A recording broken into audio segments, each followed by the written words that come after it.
Hey guys, welcome to Split. I grew up playing games like Metal Gear and Splinter Cell, and always wanted one of those Sam Fisher night goggles so I could sneak into the kitchen at night for a midnight snack without turning on the lights and alerting the authorities. But it wouldn't have mattered anyway because my mom, like most moms, can see and smell their kids in the dark. I digress. Let's talk about this. No, this is not that, as in the night vision goggles. These are also not VR or even an AR headset. This is a HMD called GOOVIS Art. And what is an HMD? Well, it's a head-mounted display, which you can primarily use for displaying stuff. Let's get into it.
GOOVIS Art has a dual 1080p Micro-OLED display, which delivers sharp, bright, vibrant visuals that give the impression of 110 inches floating in front of you. It has a resolution of 55 ppd with a 100,000 to 1 contrast ratio.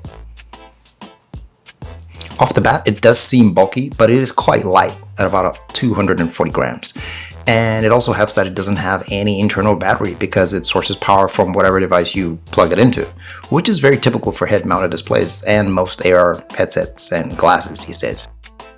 The ergonomic headband design reduces pressure on your face, and the straps make it quite comfortable to wear. But if for some reason the headbands aren't working for you, then you can make it even more comfortable by attaching what they're calling the zero pressure headband, which is really a padded back version that you clip to the back of the headband. It comes in a combo pack I have, and this makes it extra comfortable without adding any noticeable weight. The zero pressure headband also has that typical mechanism of a dial that helps you tighten it or loosen it, similar to what you would find in the PSVR. So circling back to what you can fundamentally use this for, of course you can use this for gaming or just consuming any kind of media really by simply connecting a USB-C cable or HDMI cable. No extra apps installed, which makes it plug and play. Like right now, I just jacked this USB-C cable into this LIX and boom, full screen gaming.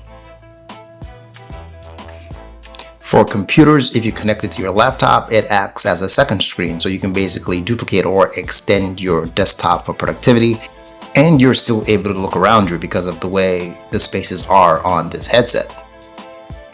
However, things start to get a little tricky when the device you want to connect to is further away. And I mean further than the length of the cable you own. For instance, your PlayStation or Xbox, which is typically on your center console in your lounge or your bedroom or your living room, you need to be in proximity of the length of the connection cable for this to work.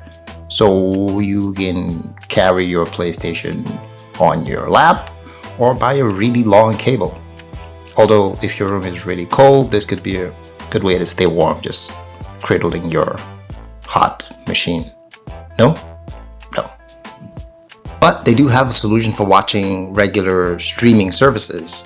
Like the kit I have came with a portable Android TV dongle, which has a battery pack, and then you connect to your typical streaming services, Netflix, blah, blah, blah. And it also comes with a remote, so it feels like you're watching the standard TV experience on a couch or wherever you are, maybe even in transit. Quick note, this dongle will work with or without the headset. You can plug it into a regular TV like a Fire Stick and just use the remote. So you don't have to get it along with this headset for it to function.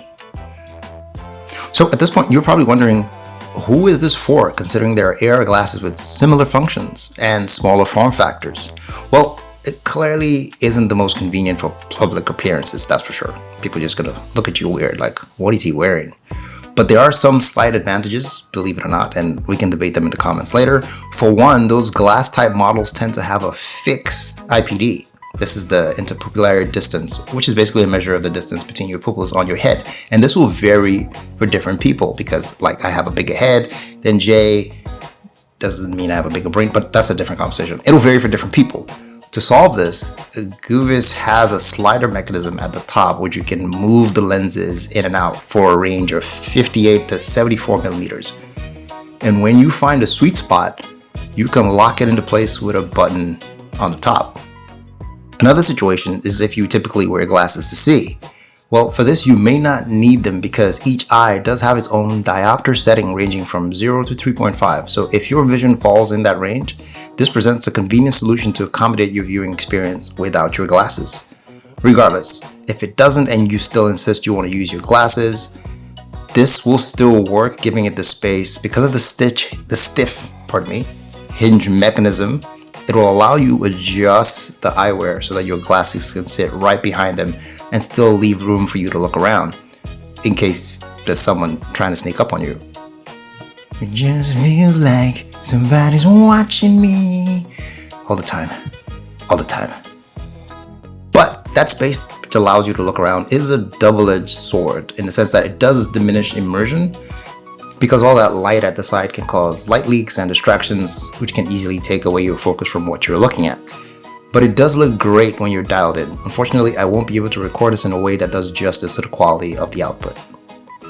However, like most head-mounted displays, it does suffer from motion drama.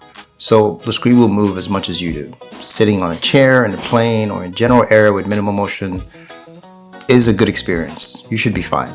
But in a very bumpy ride or jittery situation that's moving up and down, it's a lot to deal with, especially if you're gaming and you could potentially get motion sick.